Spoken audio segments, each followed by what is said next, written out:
Mi hija acababa de pasar por una cirugía y lloraba el día de su tercer aniversario de bodas. Su esposo había vaciado el fondo de su recuperación y se marchaba con una sola explicación. Su exesposa lo necesitaba. Lo vi cerrar la maleta, contuve la rabia y solo dije que estaba bien. Efrén confundió mi calma con resignación. No sabía que, mientras se alejaba con el dinero de Isela, yo ya estaba decidido a cambiar las cerraduras y derrumbar la vida cómoda que había construido a costa de nosotros. Entré en la habitación de Isela con un tazón de sopa caliente entre las manos. Mi hija tenía 29 años y apenas habían pasado 5 días desde que le extirparon un quiste ovárico de gran tamaño. La recuperación estaba siendo mucho más dolorosa de lo que esperábamos. Casi no podía incorporarse, y para ir al baño necesitaba apoyarse en la pared o tomarme del brazo. Antes de abrir la puerta, ya había escuchado sus sollozos desde el pasillo. Cuando entré, la encontré encogida sobre las sábanas, sujetándose el abdomen con una mano y apretando el teléfono con la otra. Lloraba con tanta desesperación que apenas lograba respirar. Frente a ella, al otro lado de la cama, Efrén doblaba camisas de diseñador y las guardaba en una maleta de cuero. Tenía 33 años. No dejó de empacar cuando me vio, ni siquiera levantó la mirada. Isela le suplicó que no se fuera. Le recordó que era su aniversario, que acababa de ser operada y apenas podía levantarse. Efrén suspiró, como si ella fuera una niña caprichosa. Dijo que Tamara sufría un ataque de ansiedad. No podía salir de su apartamento y lo necesitaba. Luego llamó egoísta a mi hija. La salud mental era una emergencia, mientras que ella me tenía a mí para cuidarla. Tamara era su exesposa, la mujer que lo había abandonado años atrás y que siempre encontraba un pretexto para volver a nuestra vida. El teléfono de Isela se iluminó otra vez. Al mirar la pantalla, un sollozo le cortó la voz. La cuenta destinada a su recuperación estaba en cero. Efrén había retirado 35,000 pesos, todo lo reservado para medicamentos, consultas y terapias. Me quedé inmóvil. Una parte importante eran mis propios ahorros de jubilación.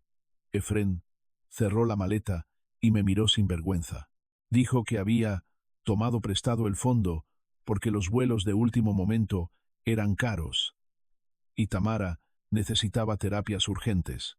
Según él, yo tenía pensión. Nadie moriría de hambre por 3 días y devolvería el dinero el mes siguiente con las ganancias del negocio. Dejé la sopa sobre la mesa. La sangre me hervía. Durante 3 años había tolerado a aquel parásito para no ver sufrir a mi hija, soportando sus excusas, su pereza y su falta de respeto. Pero robar las medicinas de una mujer recién operada era una línea sin regreso. Podía gritarle y echarlo de inmediato, pero miré a Isela.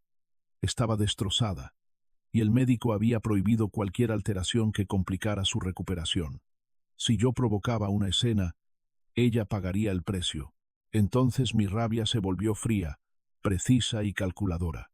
Lo miré a los ojos sin levantar la voz y le dije que estaba bien. Efrén sonrió, aliviado, como si confirmara que podía seguir pisoteándonos. Tomó la maleta, me agradeció por comprender y anunció que volvería el jueves.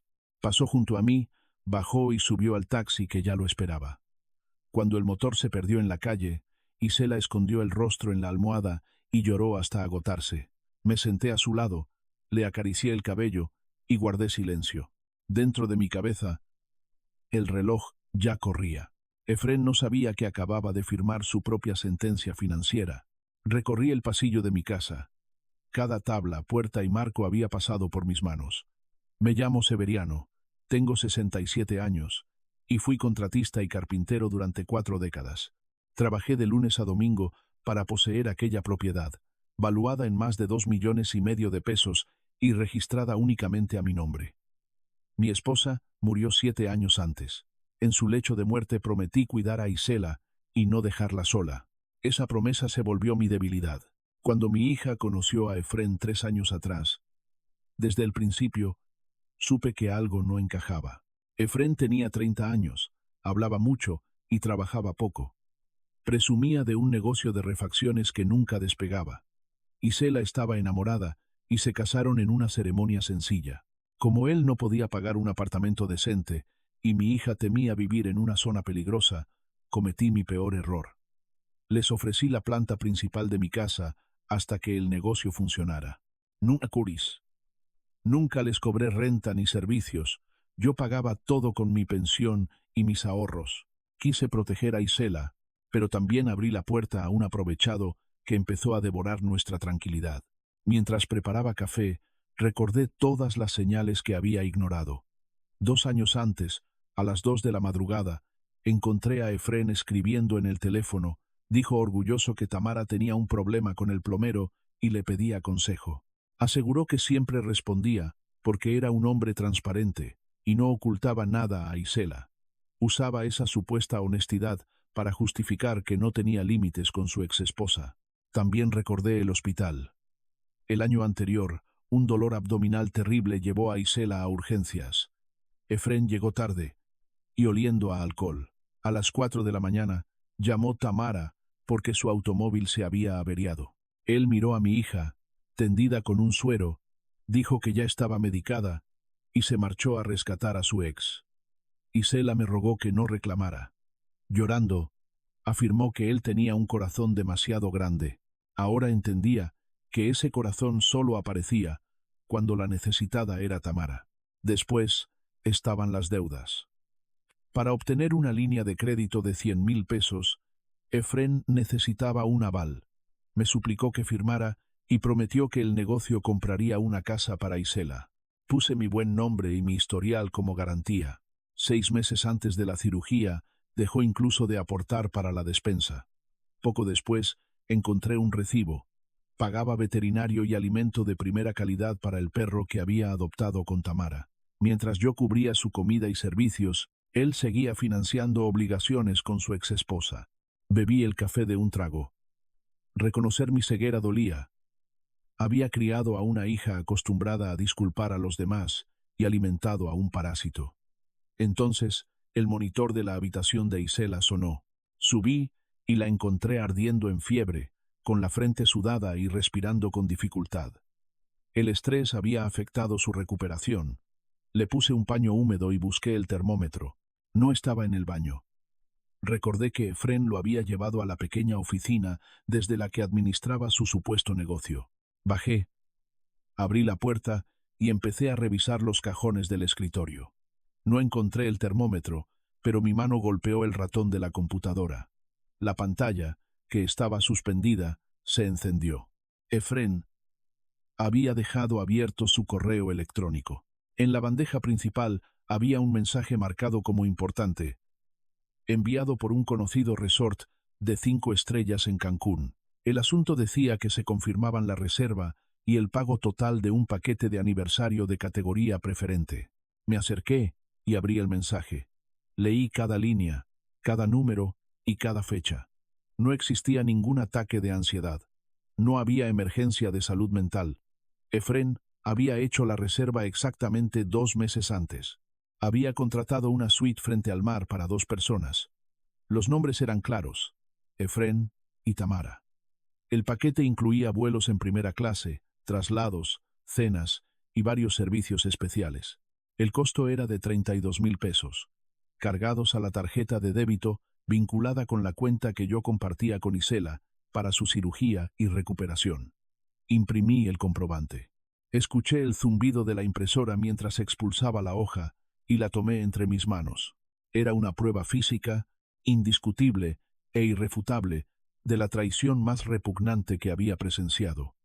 Aquel miserable no solo había robado a su esposa enferma, había planeado durante 2 meses usar su tercer aniversario de bodas para irse de vacaciones con la mujer que lo había abandonado.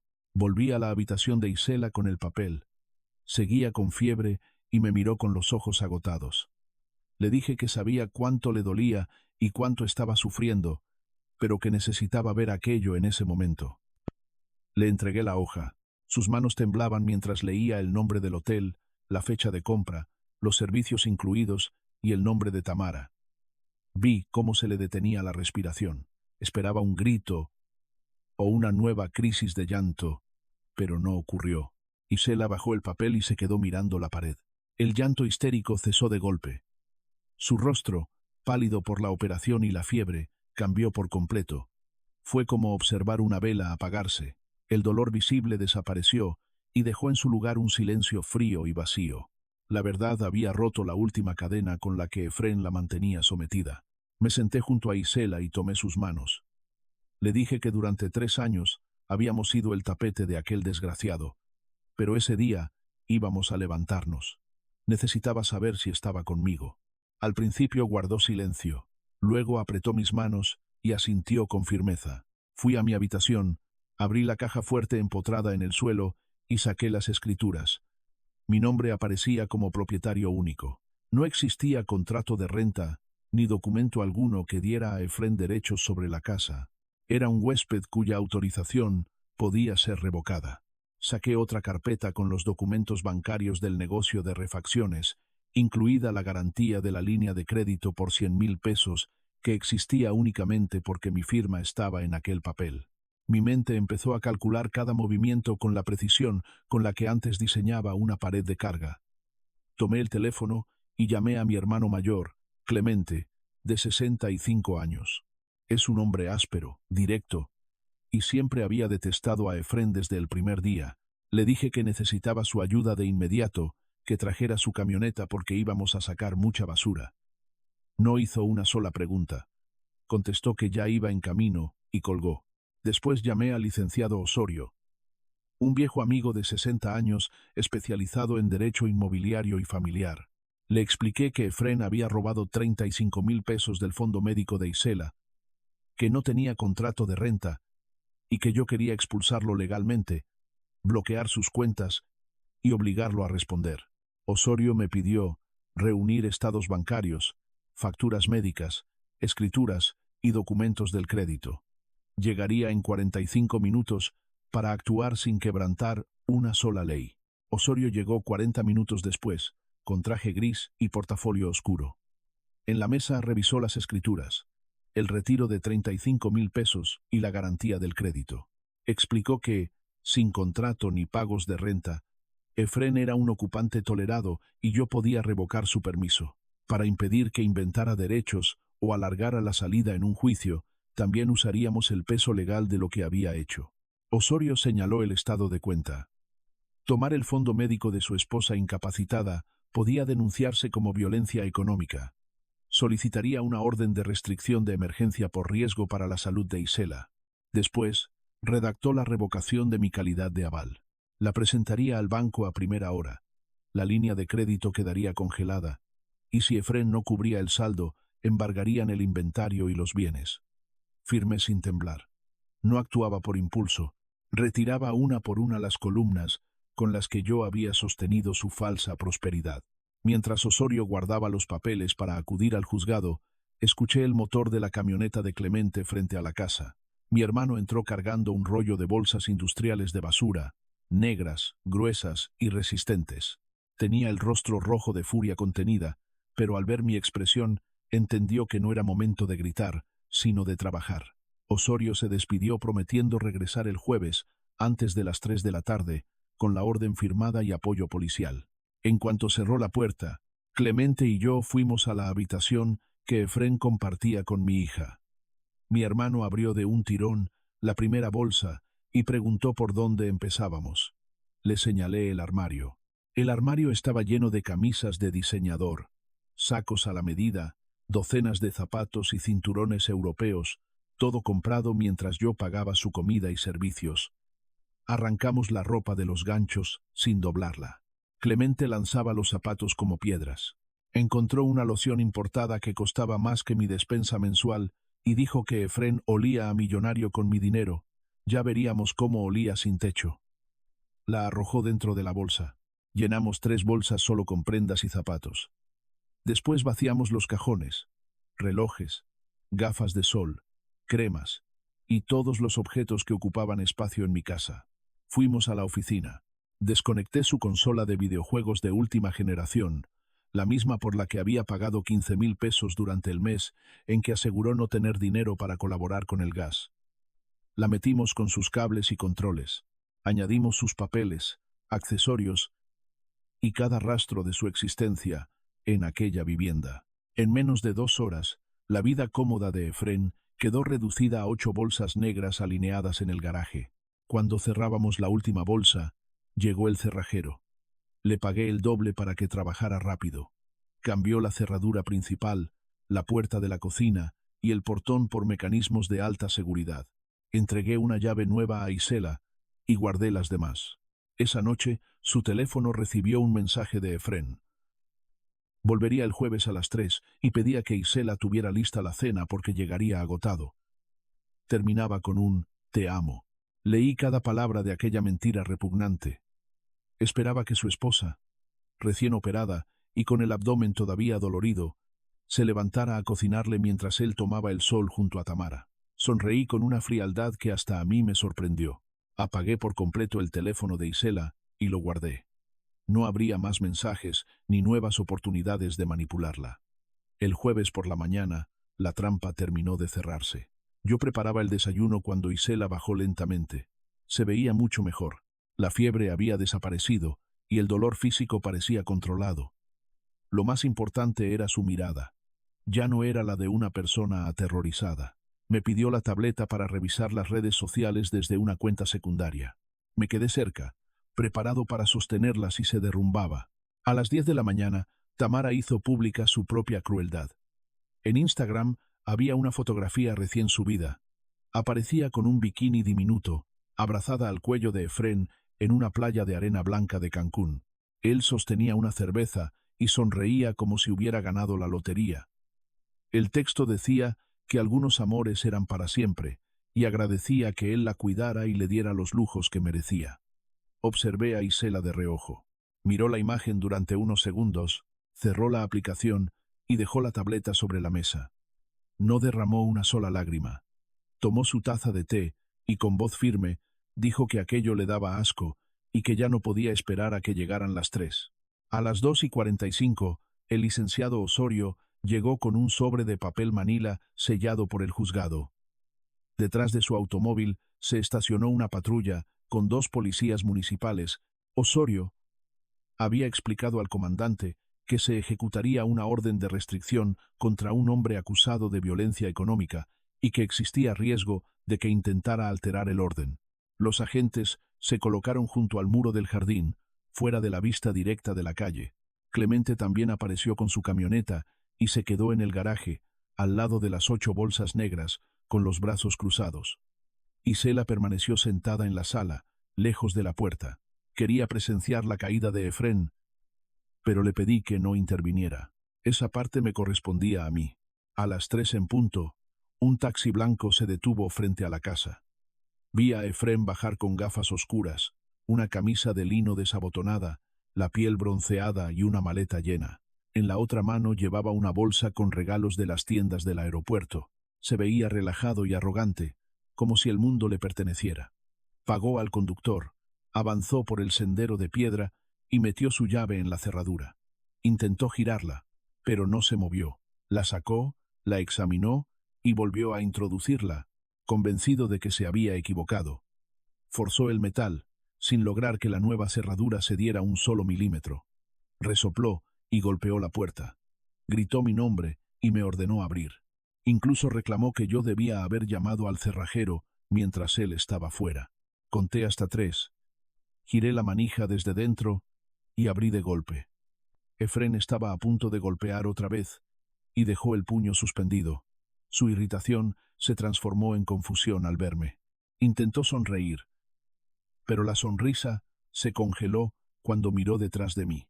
A mi derecha estaba Osorio, con el traje gris y los documentos en la mano. A mi izquierda, los 2 policías dieron un paso al frente, mostrando claramente sus insignias y las armas en sus cinturones.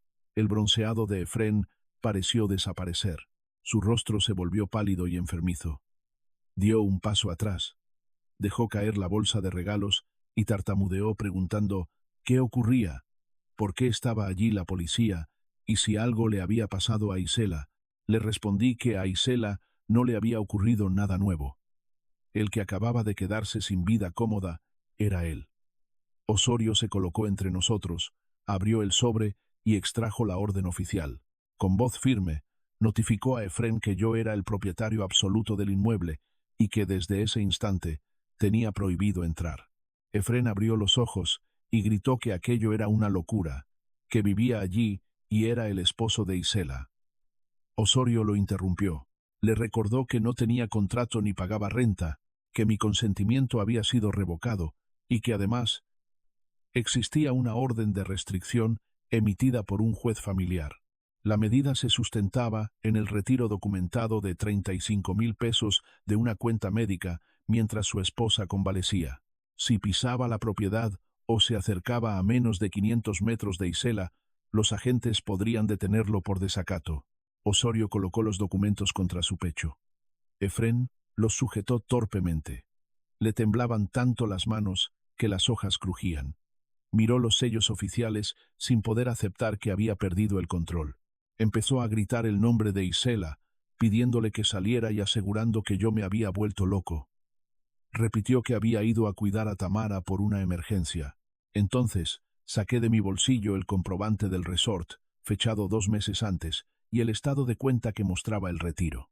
Se los lancé al rostro. Las hojas lo golpearon y cayeron a sus pies. Le pregunté si había curado la ansiedad de Tamara con margaritas en la playa. Le dije que había planeado el viaje con 60 días de anticipación y había robado las medicinas de mi hija para revolcarse en la arena con la mujer que lo abandonó. Efrén miró los papeles. Su mentira perfecta se había deshecho frente al abogado y los policías. Intentó improvisar otra versión. Dijo que había sido un error, que Tamara lo había amenazado con hacerse daño y que él no había querido ir. Juró que amaba a Isela y que solo necesitaba despejarse del estrés del negocio. Al escuchar esa palabra, solté una risa breve y amarga.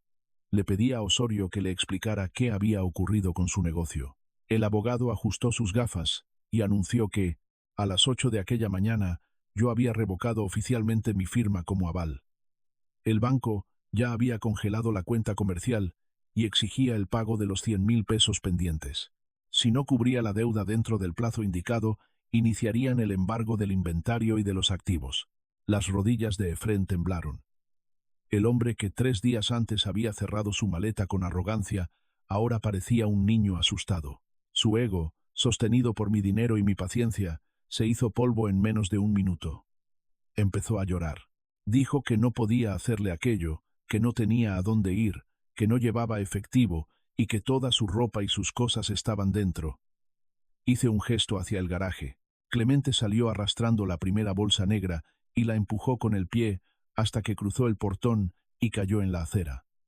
Luego lanzó otra. Efrén corrió hacia ellas gritando que eran sus pertenencias. Mi hermano no se detuvo. Arrojó las 8 bolsas, una tras otra, hasta formar una montaña negra frente a la casa. En una de ellas iba la consola. Al caer, se escuchó un golpe seco de plástico. Varios vecinos ya observaban desde sus ventanas y puertas. Me acerqué al límite de la propiedad sin pisar la acera. Señalé las bolsas y le dije que allí estaba su imperio. Tenía 10 minutos para recogerlo y marcharse antes de que los perros callejeros lo confundieran con basura. También le advertí que debía devolver los 35.000 pesos. Osorio lo perseguiría legalmente hasta recuperar el último centavo, aunque tuviera que trabajar limpiando parabrisas para pagarlo. Efrén se arrodilló junto a una bolsa y miró a los policías, al abogado y a los vecinos que murmuraban. Ya no le quedaban cartas. Ninguna lágrima ni manipulación podía atravesar la pared de consecuencias que él mismo había levantado. Entonces sacó el teléfono y marcó con manos temblorosas. Activó el altavoz porque quería demostrar que no estaba solo. Creía que Tamara, la mujer por quien había robado y destruido su matrimonio, iría a rescatarlo. Ella contestó después de 2 tonos, molesta porque acababa de dejarlo media hora antes y estaba desempacando. Efrén, llorando delante de todos, le explicó que yo lo había echado, que su crédito estaba cancelado, que se había quedado sin dinero y que su ropa estaba en bolsas sobre la acera. Le pidió un automóvil y permiso para quedarse en su apartamento. Hubo un silencio largo. Clemente soltó una carcajada ronca. Cuando Tamara respondió, ya no sonaba frágil ni ansiosa. Su voz era fría y cortante. Le preguntó si de verdad estaba arruinado, sin casa, sin negocio y sin el dinero del viejo. Efrén confirmó que no tenía nada. y le suplicó ayuda. Ella le dijo que estaba loco si creía que permitiría que un fracasado sin trabajo viviera en su apartamento. Le ordenó no llamarla otra vez y colgó. Efrén contempló la pantalla como si hubiera explotado en su mano. La mujer por la que sacrificó todo lo había desechado en cuanto dejó de ser útil. El castigo no esperó a otra vida. Le cobró la deuda allí mismo, de rodillas junto a sus bolsas. Entré en la casa y cerré la pesada puerta de madera. El golpe resonó como un trueno. Giré la llave y escuché los mecanismos de seguridad. La limpieza estaba completa. Volví a la sala. El silencio ya no era tenso, ni asfixiante. Era el silencio de un lugar que por fin había sido desinfectado. Isela había visto todo por la ventana. Sus hombros descendieron, relajándose por primera vez en 3 años. Me senté a su lado y la rodeé con un brazo. Temía que aparecieran la culpa o el remordimiento que los manipuladores siembran en sus víctimas. Pero sus ojos estaban secos. La fiebre había cedido y me regaló una sonrisa débil, cansada y sincera. No necesitábamos decir nada. El monstruo se había ido. La puerta estaba cerrada y la fortaleza volvía a pertenecernos. Esa misma noche comenzaron a sentirse los efectos del terremoto legal y financiero. A las 8 sonó el teléfono fijo, que casi nadie usaba. Contesté después del tercer timbrazo. Era Carmela, la madre de Efrén, una mujer de 60 años que siempre había justificado la mediocridad de su hijo y culpado al mundo por sus fracasos. Gritó que yo era un salvaje, que su hijo estaba llorando en su casa porque lo había echado como a un perro y le había robado el negocio. Amenazó con demandarme. Añadió que Isela era su esposa, que debían resolver sus problemas sin mi intervención y que yo era un suegro entrometido y envidioso. Aparté el auricular unos segundos. Su audacia explicaba perfectamente en qué clase de hombre se había convertido Efrén. La interrumpí con calma. Le dije que su hijo no lloraba por haber perdido su matrimonio, sino por haber perdido el cajero automático que lo mantenía. Le conté que había robado 35.000 pesos destinados a las medicinas de Isela y los había usado para irse a Cancún con Tamara en su aniversario. Carmela quedó en silencio y después balbuceó que era mentira, que Efrén le había dicho que todo era un malentendido provocado por las hormonas de Isela. Le respondí que tenía los recibos del hotel, los vuelos, el estado de cuenta y una orden judicial. Si quería demandarme, podía hacerlo, pero le advertí que si ella, su esposo Valerio o cualquiera de sus familiares se acercaba a mi propiedad o intentaba presionar a Isela, Osorio actuaría. También le recomendé preguntar a Efrén dónde había escondido los 100.000 pesos, porque el banco estaba a punto de embargar hasta el último bien del negocio. Colgué y desconecté el teléfono. Aquella noche, Isela durmió 12 horas seguidas, sin tos ni fiebre. Su verdadera recuperación había comenzado. El fin de semana transcurrió con una tranquilidad desconocida. Clemente vino el domingo, llevó carne para asar, y pasamos la tarde en el patio hablando de madera, trabajo y asuntos cotidianos. No pronunciamos el nombre de Efrén. Parecía que nunca hubiera existido. El lunes, sin embargo, la realidad legal terminó de aplastarlo. A las 9 de la mañana, Osorio me llamó desde el banco y confirmó que la revocación de mi aval se había procesado. Como Efrén no tenía liquidez ni fondos personales para cubrir el saldo, el departamento de cobranza actuó de inmediato. Su supuesto negocio ocupaba un local pequeño a 10 calles de mi casa. A las 11 llegaron los abogados del banco, un actuario y agentes de policía. Más tarde, el propietario de una tienda vecina me contó que encontraron a Efrén durmiendo en un colchón inflable sobre el suelo. Sus padres lo habían expulsado después de enfrentarlo por el robo. El actuario le notificó el embargo precautorio. Se llevaron los estantes, las refacciones, las herramientas, el mostrador y la computadora desde la que había planeado el viaje. También confiscaron el sedán registrado a nombre del negocio. Efrén quedó literalmente en la calle, con la ropa que llevaba puesta y una deuda que marcaría su historial crediticio durante años. Esa tarde acompañé a Isela al despacho de Osorio. Caminaba despacio y se apoyaba en mi brazo, pero llevaba la cabeza en alto. El abogado nos explicó que había 2 frentes. El primero era el divorcio. Podía presentarse sin necesidad del consentimiento de Efrén.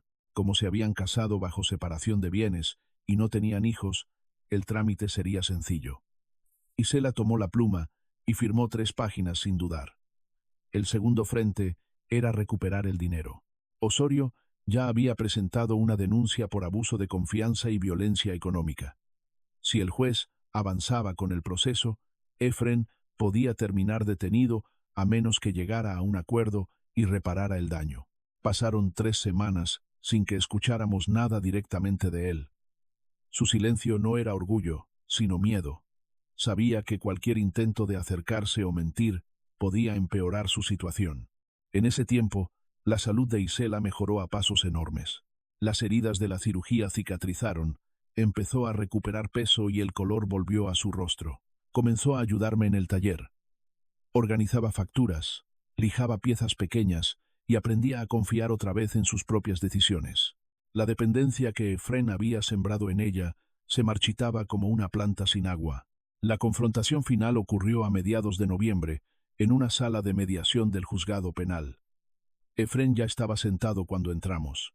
Casi no lo reconocí.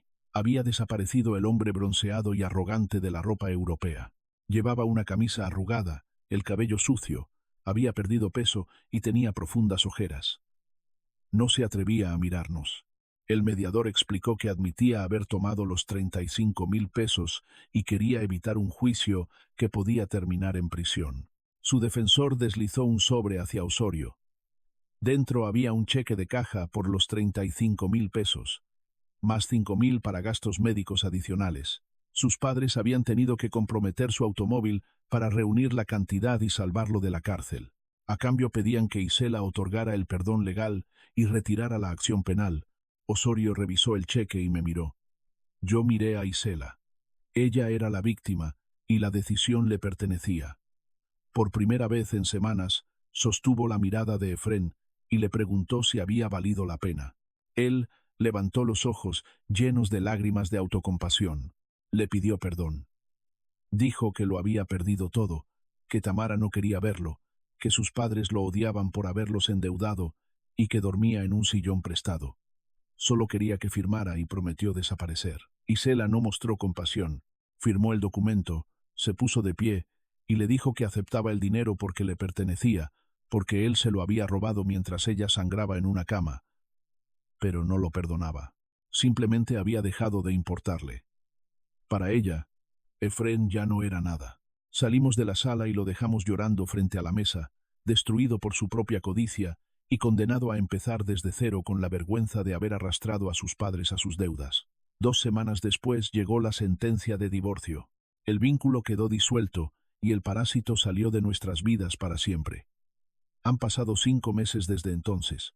Terminó el invierno y la primavera devolvió aire fresco a la casa. Remodelamos por completo la habitación que Efrén ocupaba. Quitamos sus cortinas, pintamos las paredes de blanco y construí estantes de madera sólida. Ahora es el estudio de diseño de Isela. Está iniciando un negocio de decoración de interiores y ya tiene 3 clientes habituales. Su cuenta bancaria, únicamente a su nombre, crece con el fruto de su propio trabajo. Esta mañana yo lijaba una mesa de roble cuando Isela entró en el taller con 2 tazas de café humeante. Llevaba el cabello recogido, ropa de trabajo y una sonrisa que le iluminaba los ojos. Me entregó una taza, respiró el aroma del aserrín y el barniz y dijo que olía bien, que olía a paz. Bebí un sorbo y sentí en el pecho un calor que no provenía del café. Miré mis manos callosas, las mismas que firmaron documentos, sacaron bolsas a la calle y sostuvieron a mi hija cuando se estaba rompiendo. Comprendí que mi promesa a su madre nunca debió significar soportar en silencio a quien la destruía. Durante años creí que proteger a mi hija consistía en evitarle cualquier incomodidad, aunque para hacerlo tuviera que tolerar a un hombre tóxico bajo mi techo. Creí que mantener unida a la familia era la mayor prueba de amor. Me equivoqué.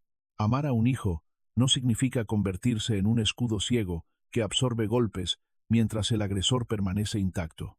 Significa darle las herramientas para derribar las mentiras que lo lastiman y ayudarlo a reconstruir su vida. Poner límites es enseñarle que su dignidad no se negocia por amor, costumbre ni miedo a la soledad. El respeto propio no se mendiga, se defiende, y cuando alguien lo pisotea, no se le deja la puerta abierta, se cambian las cerraduras para que no vuelva. Ayer Clemente me contó que vio a Efrén en un centro comercial al otro lado de la ciudad. Trabajaba apilando cajas en la bodega de una zapatería por el salario mínimo. Una parte de su sueldo era retenida para devolver a sus padres el dinero que habían conseguido por él. No sentí alegría ni lástima. Sentí lo mismo que cuando uno deja una bolsa de basura en la calle y por fin ve al camión llevársela. Alivio absoluto. Algunos familiares de Efrén y varios conocidos dijeron que yo había exagerado. Me llamaron suegro tiránico por dejarlo sin casa, arruinar su crédito y destruir su vida en cuestión de días, por lo que ellos llamaban un error. Aseguraron que debía hablar con él y mostrar más compasión. Pero un error no se planea durante 2 meses, no incluye vuelos, hotel y cenas, ni se paga robando las medicinas de una mujer recién operada. Aquello no fue una equivocación. Fue una elección consciente, sostenida por años de manipulación y alimentada por nuestra paciencia. Yo creo que un padre tiene el deber sagrado de volverse implacable cuando un lobo disfrazado de hombre bueno ataca a su propia sangre en el momento de mayor vulnerabilidad. No me arrepiento de haber cerrado la puerta. No me arrepiento de retirar mi firma, ni de obligarlo a responder por cada peso. Efrén no perdió su casa, su negocio, ni su matrimonio por culpa mía. Perdió todo porque creyó que podía robarnos, humillarnos y regresar 3 días después para encontrar la cena servida. Yo solo dejé de sostener la vida falsa que había levantado sobre nuestros hombros, y cuando retiré ese apoyo, su mundo cayó exactamente con el peso de todo lo que había hecho.